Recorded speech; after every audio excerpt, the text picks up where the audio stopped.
Hello and welcome to Views on News. I am Jawad Tehami. As we speak, it's been 46 days that the Israeli naked aggression was unleashed on the innocent people of Gaza. Despite international calls for an immediate ceasefire, Israeli aggression continues with relentless, disproportionate and indiscriminate bombardment on the innocent and unarmed civilians of the Gaza Strip. As a result of which, more than 13,300 people have been killed, including 5,600 children.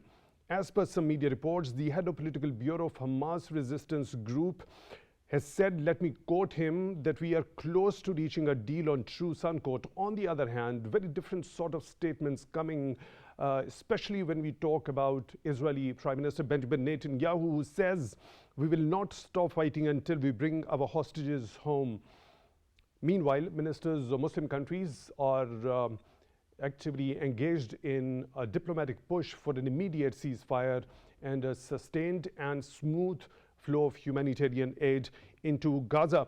A ministerial committee mandated by Joint Arab Islamic Extraordinary Summit headed by Saudi Minister for Foreign Affairs met with Chinese Vice President Mr. Han Zheng and Chinese Foreign Minister Mr. Wang Yi. Now, the ministers have stressed the need for the international community to fulfill its responsibility, especially the permanent members of the United Nations Security Council, and take action to halt the flagrant Israeli violations of international laws and international humanitarian law. For his part, Chinese Foreign Minister Mr. Wang Yi has said, let me quote him, that China always firmly supported the just cause of the Palestinian people to restore their legitimate national interests and rights, unquote. Mr. Han Zheng, on his part, has emphasized China's support for joint ministerial committee that emanated from this Joint Arab Islamic Summit.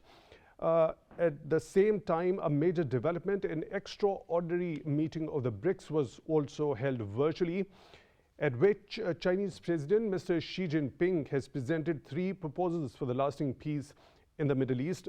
They include an urgent call for the ceasefire and release of the civilian detainees, as well as he has said that it is imperative to ensure safe and smooth passage of humanitarian relief. And he's also at the same time urged the international community to take concrete action to prevent this particular escalation. During this particular virtual meeting of the BRICS regarding the Israeli-Palestinian situation, Saudi Arabia's Crown Prince Mohammed bin Salman has urged all the nations to cease weapon exports to Israel. In today's program, we are going to take all these aspects up for discussion. For that, we are honored to have been joined in the studio by Ms. Naela Chohan, former ambassador. Ms. Naela, thank you very much for taking time out for Views on News tonight. We really appreciate that. Also in the studio, we are honored to have been joined by Mr. Jouhar Saleem, his former Foreign Secretary of Pakistan. Mr. Jouhar, thank you very much for your time, also for being with us on Views on News tonight. We really appreciate that.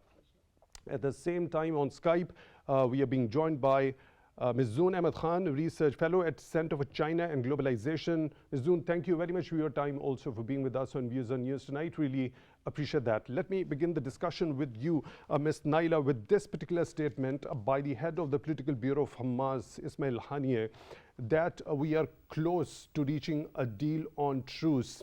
What's expected out of it? Do you expect that both the sides, if agree to this particular truce, is it going to be sustainable? And what is the likelihood of the exchange of the detainees or the hostages which Hamas captured, and also the prisoners which Israel has of the Palestinian origin? Too many questions in one question. It's rather early to predict what will come out of it. It's very fluid right now. Until the deal is done, it's not done. And both sides have said that, the Israeli side and the Palestinian side. What will be the modalities? I suppose at this moment the pressure on Netanyahu regime by the families of hostages is overwhelming for him, because he is also going into elections. So they are, thinking, because even in Israel, their people are saying that the Netanyahu regime has given priority to war than to saving the hostages. So that is a very negative blemish on Netanyahu. When it comes to Hamas, whatever hostages they released earlier on also had very good words for Hamas. They said that they were taken care of, that the Hamas were gentle with them, elderly people, they were caring for them. So this really puts Israel in a spot. But the truce itself, what will be the dynamics? They have 46 hostages at this moment. How many have they? 240 around. 4 of them were released earlier. 4 were released earlier, but there are thousands of Palestinians in Israeli jails. I suppose the initial exchange would be on the Hamas leadership that is taken by the Israelis vis-a-vis the hostages that Hamas has taken. I think that would be the first step in this. And then how durable or sustainable it will be, it remains to be seen, because the agenda here of the Israelis is to basically occupy Gaza. And they are pushing all these Palestinians towards Sinai. First they were saying, you know, south, now they're pushing them forward. And perhaps this is one of the reasons that, as you just mentioned, that some of the ministers of Muslim countries, Arab countries, have made a group and they have called on the Chinese foreign minister. They are going to meet all the P5 to create that pressure on them. Similarly, so there are multifaceted pressures right now. Very important thing at the last that you've just mentioned. I'll go into further detail, taking your detailed view regarding how important and crucial is the diplomatic push on the part of the Muslim countries that has been mandated by the Joint Arab-Islamic Summit, which has already met the Chinese officials, intends to meet the officials of the other P5 also. Mr. Jouhar, now what are your expectations by looking at this statement by Mr. Ismail Haniyeh? Now what could be the possible modalities of this particular truce if initially it is reached? Will it be focusing on the exchange of those hostages kept by Hamas and some of the prisoners from the Palestinian side? And would it also lead to a kind of smooth and sustained humanitarian aid into Gaza Strip? As Ambassador Chohan has mentioned, I think it's very important that this first step is taken. And it's very positive that there are indications that the back channel negotiations are close to some sort of fruition, because ceasefire, or humanitarian pause as some European countries have been calling it, is the need of the hour. And from there, then you could go on to the next steps. It's very clear that, you know, this is about the hostages, because for Israeli Prime Minister Netanyahu, who always posed as a very strong Prime Minister, this was a policy failure. The 7th October action by Hamas, which Israeli security forces could not defend. And subsequently has been trying to prove that he still retains the capacity and capability to protect Israelis. Lately there has been great pressure on him by the families of the hostages and Israeli media, and of course, you know, the human rights, whatever human rights groups exist there, to endeavor to free the hostages. And obviously this was a trump card which the Palestinians held, as per many analysts.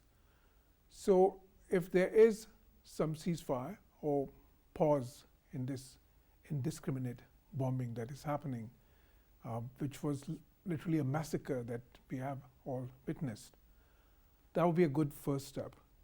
Parallel to that, I think the endeavors of the Muslim countries in particular, and many other international actors, I would particularly mention China. Russians have also been calling for that.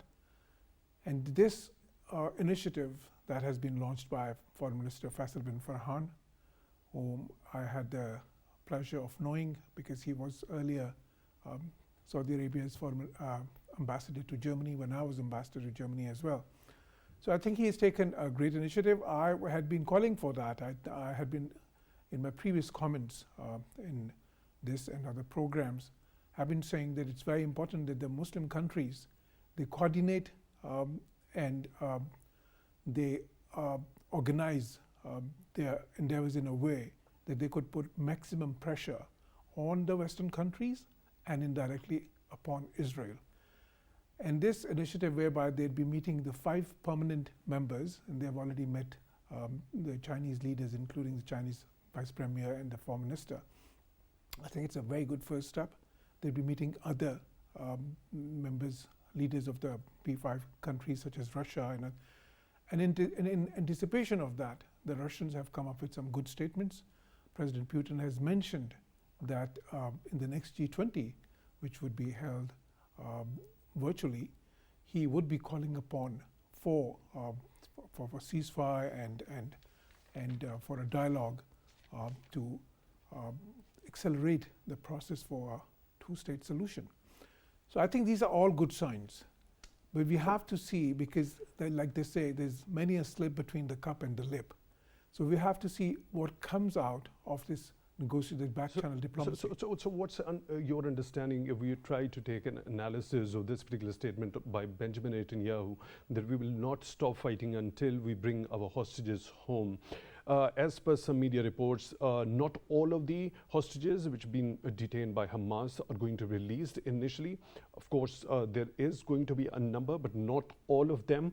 So do you think by looking at this statement, it shows whether initially, if the Israeli authorities agree to this particular truce, they are going to return to indiscriminate bombardment again on the Gaza Strip?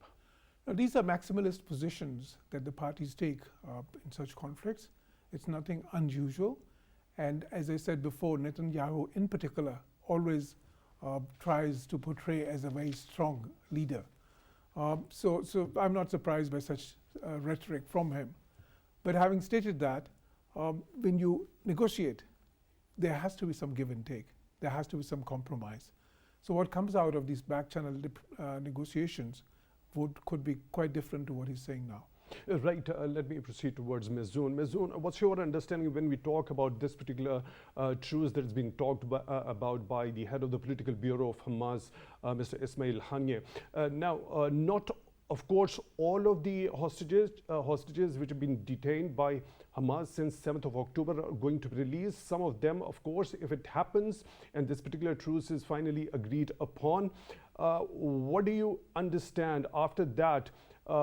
And in different steps, if all of these hostages are released and go back to Israel, do you see any more aggression on the part of Israeli authorities once they have secured all those hostages being kept by Hamas at this point in history?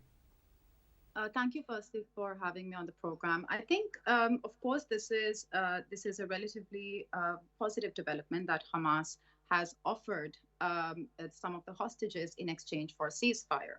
But in my view, the real pressure that will come on the Netanyahu regime will be from their own people, which is happening, as both Ambassador Naela and Ambassador Jouhar Saleem have also mentioned. I mean, there is growing pressure on the Netanyahu government to prioritize the safety of the hostages, which this blind bombardment of the Gaza Strip is not going to achieve.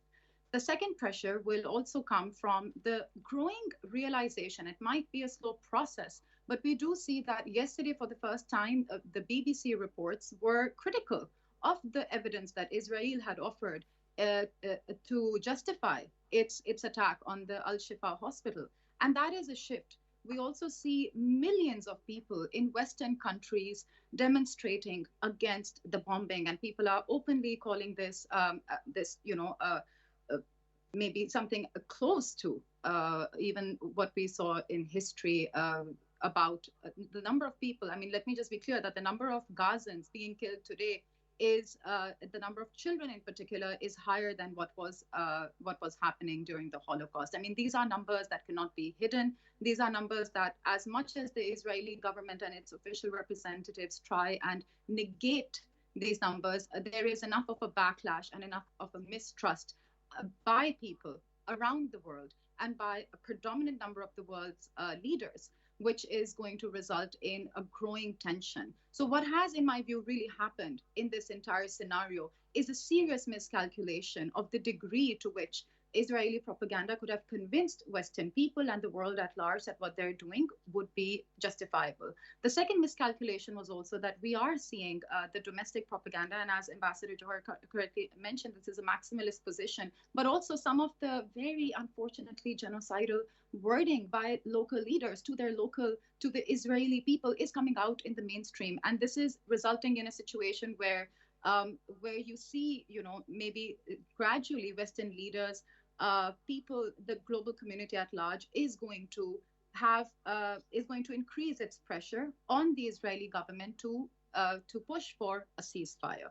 Now, the second thing, obviously, we are looking at the meeting in Beijing. This is the first stop by what we call the Arab Islamic Extraordinary Summit. The aim, as you also mentioned, is to meet different members of the P5 and push. I seek your pardon over here for the interjection over here. Before heading towards this particular very important meeting between Chinese officials and the Ministerial Committee of the Arab Islamic Summit, we'll definitely take your detailed view regarding that. Also, what has transpired primarily in that, when you talk about the pressure, the kind of pressure on Israeli Prime Minister Benjamin Netanyahu. So one of those things that you've just mentioned is the pressure from the heirs or the families of the hostages of the Israeli origin. Now, there was a meeting between these heirs and the families and Prime Minister Benjamin Netanyahu. One of those people said that we wanted to hear about a deal and that return of the abductees is a priority among the war objectives. We didn't hear that. So what sort of an impact this particular pressure or the kind of resentment or the frustration that is developing with every single passing day because of this approach or the miscalculation of Benjamin Netanyahu would have on his future politics? It's also important to note that there were massive protests in major cities of Israel against Benjamin Netanyahu because of some of the judicial reforms that he was conducting, and it was really seen as the end of his political career.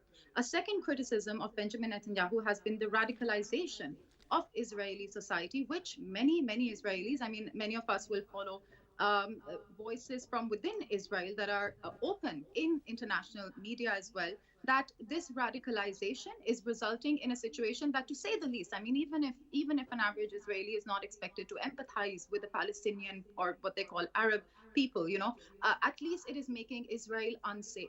So the criticism has been there for months now, since Benjamin Netanyahu, despite his growing unpopularity, to usurp as much power as possible. There were certain arguments within Israeli media as well and by global voices that are following the political situation that this has been a way for also Benjamin Netanyahu to divert the focus of the situation, because one of the biggest demonstrations in Israel was about to happen in Tel Aviv, was about to happen days after what we saw occurring on October the 7th. And then we know what followed after that. So the discontent with the Netanyahu administration has been growing.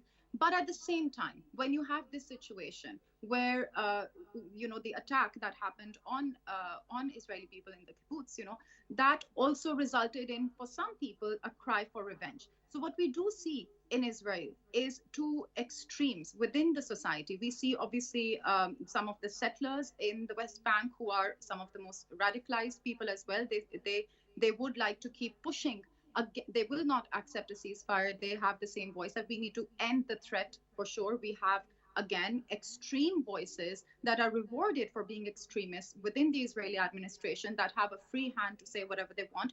And at the same time, we also have a pressure from a faction of Israeli society, be they the families of the hostages, be they those who have been critical of how Israel, the government has been handling the situation. So I think, it is not that simple to state which of these sides will be able to really be more effective. However, what we can say is that the discontent, the number of people that had that knee-jerk reaction of sheer revenge, may be decreasing. We also have evidence to suggest that the kind of blind support that Israeli had of Western governments, of key allies, is also, I mean, it is becoming an uncomfortable situation. And we also know that that a vast majority of the world's people, people in Western societies, as much as they might want to change the understanding of, they want to call these people 800,000 or millions of people overall protesting anti-Semitic. It is not the case. So I think that breach of trust, that's happening between Western societies and their governments for supporting this slaughter of the people of Gaza is something that can result in also external pressure.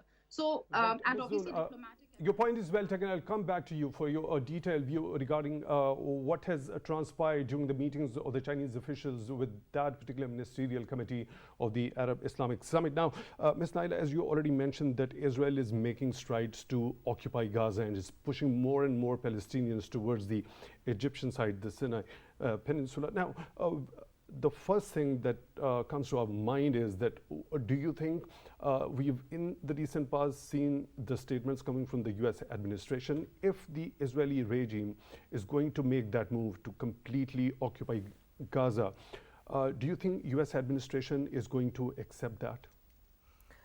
Well, US government itself, you see the international dynamics are at this moment very fluid. US government is also in a difficult situation because they're also going into elections. So earlier on, I think President Biden was banking on his Jewish vote bank and therefore had made radical statements in favor of Israel. But with all these protests that Zoon was talking about, now they're under pressure because he realized that there's a larger number of people in the streets condemning the Israeli action. Consequently, the Biden administration is now under pressure also, and they started talking about humanitarian ceasefire. While supporting that this was Israel's self-defense, which is rejected in the UN, everybody condemned it. Nevertheless, this is the position they had taken, but they agreed to humanitarian pause or ceasefire. That is a positive step. How far will they go in it remains to be seen, because at this moment, as you saw in APEC summit, in which President Xi also had made his views clear to his counterpart President Biden, and then you see what happened in BRICS. You can see that now G20 is also coming. So there are so many pressures going on, and the most interesting I found was that the Chinese special envoy for Middle East is already doing backdoor negotiations between Hamas and the Israelis, and that is also a very important player in this whole thing. So how US can keep its superpower stature remains to be seen. Right, Mr. Jouhar, here is the scenario. When we talk about that resentment that is developing with every single passing day in the families of those hostages taken by Hamas, as I already mentioned, there was a meeting between those families and Prime Minister Benjamin Netanyahu, where they came out frustrated with not kind of response they were expecting. As Ms. Naela has already mentioned, that Israel is making strides to completely occupy Gaza. Now, there is another development that Hamas Political Bureau Chief Ismail Haniyeh says that we are close to reaching an agreement or a deal on truce. What's going to be the future of Benjamin Netanyahu's politics within Israel if on one side, one after the other, by making small truces with passage of time and getting all those hostages released, at the same time pushing the Palestinians out of Gaza and being able to take a larger part of the territory in its own hands and annexes it with Israel. Do you think these are going to be two victories on the part of Israeli Prime Minister, and it could add to the benefit of once again winning the election? Yeah, I think that is what he's been trying to do so far. First of all, to keep that pressure. As it has been mentioned that even before 7th October, he was under immense pressure because he was trying to usurp or expand his powers within Israel by certain judicial reforms, which were very unpopular, to say the least. And there were other things as well. And what happened on the 7th October really dented his reputation as a very strong leader who could protect the Israelis. So subsequent to that, all his endeavors have been to repair that damage, one, by doing what? Some of the actions that you've mentioned. We can debate on that, whether they want an occupation of Gaza or they want an administrative control of Gaza. But it's also clear that he wants to push the Palestinians either to the south, or I mean, the preference would have been to push them out to Sinai. But Egyptians and Jordanians have made it clear that, because they could see through his intention and his plans. So they have resisted that very strongly. So now the intention is to move them within the Gaza territory, or if some could leave as much as possible. On the other hand, this hostage crisis, this is going to be very important. How it plays out would determine his political future in the short term and perhaps even the medium term. We all have to recall what happened when President Jimmy Carter, when he had to deal with the 55 hostages which were held in Tehran by the students, the Iranian students, the US embassy staff there.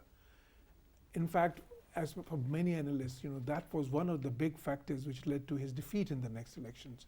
So here we have a bigger number of hostages, and that too for a smaller country, a much smaller country in terms of population, Israel, rather than the US, which had a much, much bigger population.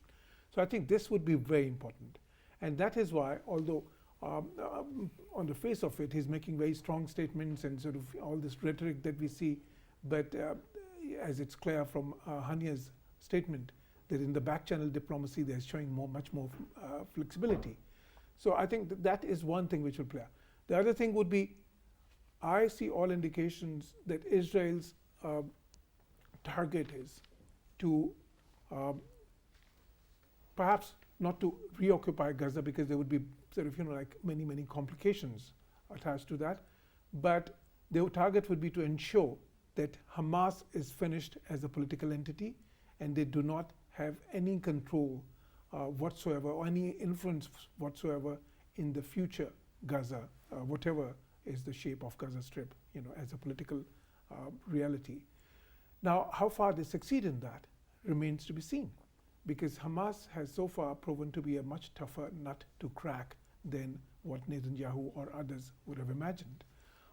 So this is all playing out now. These are all important actors. They are having a tussle. But the unfortunate reality is that the victims, the biggest victims, are the innocent Palestinians there. And that is what the world needs to impress upon Netanyahu, that okay, the games that you're playing for your political survival should not be at the cost of thousands upon thousands of innocent Palestinian lives. Right, Ms. Zoon, now going back to that very important, those important meetings held between Chinese officials and that ministerial committee headed by Saudi Foreign Minister Prince Faisal bin Farhan. Now, how much force do you think Chinese backing and Chinese official statements as far as their support towards the Muslim countries' position as far as the situation in Gaza is concerned, also urging for a ceasefire, immediate ceasefire, and a sustained and a smooth flow of humanitarian aid into Gaza is? And what sort of a lesson do you think is there after this backing by the Chinese officials to the Muslim countries for the Western countries, particularly the members of the P5? Thank you for that question. I think I'll go back a few months from now. We all know that China, if people don't know, the Global Security Initiative, a vision to understand security as more of a collective threat and think about peaceful resolutions, was initiated, was announced by Xi Jinping in 2022 during the Boao Forum.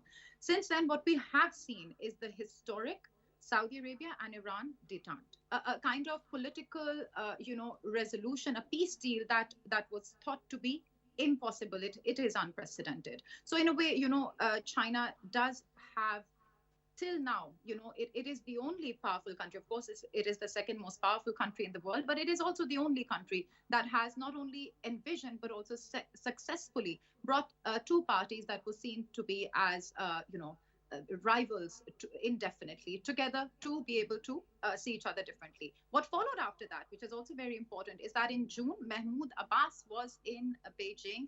And at that time, again, the government, the President Xi's administration, and he himself talked about the importance of the two-state solution, the importance of a peaceful settlement, peace talks, and also the economic, the responsibility of the international community to focus on the economic construction and economic well-being of the people of Palestine. So this has been China's historic stance. And in this year in particular, we see that there was immense focus on this, even prior to this situation. And it is also important to know that it was expected for Benjamin Netanyahu to visit Beijing this year later, which hasn't happened yet, to continue that conversation. So for China to play a role of a peace and being a sort of a country that is using its diplomatic capacities, which China definitely has. China has a long history of relationships and now deepening ties, economic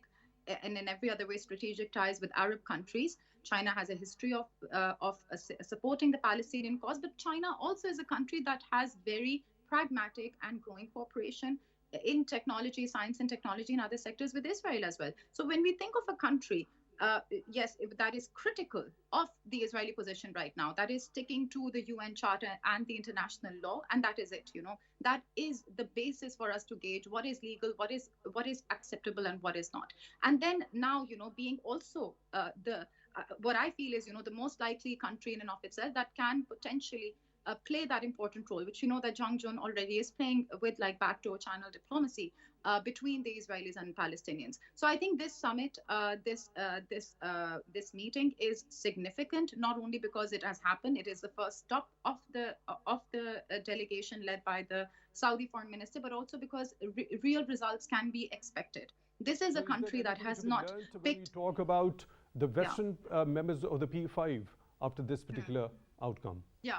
So what we see is that also Xi Jinping and Emmanuel Macron already had a call where Macron supported the two-state solution. And again, that is and ceasefire. And that is also a positive development. So I think even Western leaders, firstly, as all of our other panelists have also mentioned, the real dynamics, it is very complex. There are domestic concerns that Western leaders have. There are miscalculations. Nobody expected perhaps the kind of bloodshed that's happened in Gaza. I do not think Western leaders were expecting that rate to be covered the way it is. But long story short, I mean, we see that that for Xi Jinping right now, and at any point, it is anyone who can play a conducive role in the process of pushing the collective commitment of the international community to support, to ensure a ceasefire, will be a welcome partner to have dialogue with. And that is a fact. Xi and Biden just met in California. They have discussed various issues on global governance, climate change. China is willing to talk to any partner that being if that can be conducive to pushing, to pressurizing the Israeli government to stop the bombardment and actually think of a long-term lasting solution. So this is important. And also you and our guests have also already mentioned the BRICS extraordinary meeting as well, where again, the same three commitments: we need immediate ceasefire, we need aid to go to Gazan people, we need a long-term solution, which is the two-state solution according to the 1967 borders. These three proposals made by Mr. Xi Jinping on this extraordinary summit of the BRICS regarding the Israeli-Palestinian issue. Let me once again proceed towards Ms. Naela. Ms. Naela, now we clearly see a very leading role by China as far as resolving the regional conflicts is concerned. The Saudi-Iran rapprochement in the recent past also. Now, this particular push, the diplomatic push by that ministerial committee that has been mandated by Arab Islamic Summit, the kind of statements we have seen from the Chinese officials, what sort of impetus, the kind of position Muslim countries carry regarding the situation in Gaza at this point in time has given, and what's there for the Western countries who are the members of the P5 to learn from it? Well, you see, As I understand, they are going to meet all the P5 member countries. They started with China, then the next visit will be to Moscow, and then they'll be visiting other capitals of the P5 member countries. This is a very proactive diplomacy to reach to, to pressurize Israel from, its aggression and to accept ceasefire. Already you can see France's position has shifted. Earlier on, Mr. Macron had gone to Israel and had extended his support. But after all the rallies that came out in Paris, they even voted in favor of the resolution. They didn't abstain from it. And they have now started saying that yes, ceasefire, humanitarian ceasefire is imperative. Furthermore, if this delegation also visits all these countries, then it will put further pressure. So, if all the P5 agree not to close their eyes on Israel's aggression, then probably you could have a more tangible and more substantive resolution there. So, do you expect any sort of a different sort of an adoption of a resolution after this process of this ministerial committee completing its tour of meeting the P5 officials? Let's see how they work it out, because at this moment, as I said before, it's very fluid. One cannot say in hard and fast terms how it will play out, but definitely Israel is being forced from outside and inside to stop this Netanyahu's regime is being pressurized. So one is optimistic that ceasefire will take place. For what duration? It's difficult to say. Okay, so now, two-nation state is very important. Whether Israel will accept it and allow it, and to what will be the mechanism of the new Palestine state, even if they agree to it, is also a very challenging topic. Right, Mr. Jouhar, what's your understanding? What's your expectation when we talk about if the United Nations Security Council meets for the next time after this particular diplomatic push by this ministerial committee of the Muslim countries is completed? Do you expect any sort of different outcome that time? So far what we've seen is that initially all the Western countries, they had a position which was coordinated and coalesced in one direction. But gradually there have been sort of coming up with a more nuanced perspective, if not a clear position. Now with this type, and I actually had called for this type of an initiative long before. Probably it should have taken place a few weeks earlier. But it's never too late, as they say. I think in the UN what we will see is the US, of course it has the veto power, and it has been consistently using that veto power for Israel over the years and decades, So that is not likely to change. I think what could happen is that as pressure increases upon the US within the United Nations Security Council, the US will put more pressure on Israelis to reach some sort of an understanding with Hamas in the back channel diplomacy. And then once that could be announced, then the pressure would lessen within the United Nations Security Council, or within that diplomacy that will take place, they might even agree upon some diluted resolution which might have the support of the US as well. So there could be these two outcomes.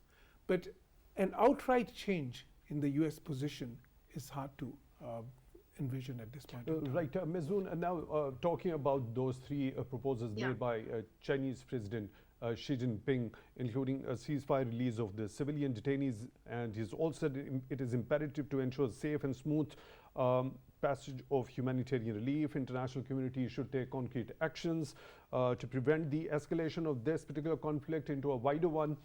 What practical steps ideally could China take in this regard to get the result of these proposals? I think, firstly, I'm sorry if I was interrupting a few minutes ago, but we just have a latest development that Israel will allow 300 aid trucks to enter Gaza. and release 150 Palestinian prisoners in exchange for 50 hostages. This is just breaking news 2-3 minutes ago, reported by Haaretz, and I think other media will follow as well. So we see some development on that front.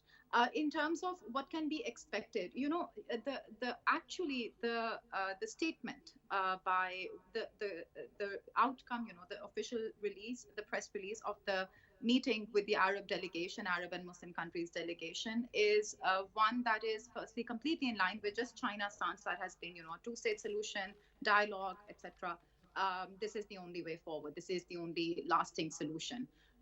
But when it comes to what practical steps China is taking, I think China is already taking very significant practical steps, which we have discussed throughout this program. China is a country that has the ability, clearly, I mean, this development is quite significant. It is not sufficient, but it is significant as a push forward for those who are demanding ceasefire and an ease of the situation that Gazans find themselves in. And I think further what China can really do is push further, on the UN Security Council, that they are going to be the presiding for this month, right? They can push through the UN platforms to further, use international law and the legal consensus that the international community has agreed to pressure Israel further. And again, like the phone call between President Xi and Emmanuel Macron, there can be similar, engagement of other Western leaders, especially the P5 members, who have a significant role to play for us to be able to actually see a ceasefire on the ground. These are the practical steps Zoon that can be Research Fellow at the Center for China and Globalization. Thank you very much for being with us on Views on News tonight. Really appreciate that. And in the studio, we were joined by Ms. Naela Chohan, former ambassador. Thank you very much for your time. Also, Mr. Jouhar Saleem, former Foreign Secretary, also joining us in the studio. Thank you very much for your time, also for being with us on the show tonight. We really appreciate that. With that, we come to the end of today's episode. Thank you very much for watching.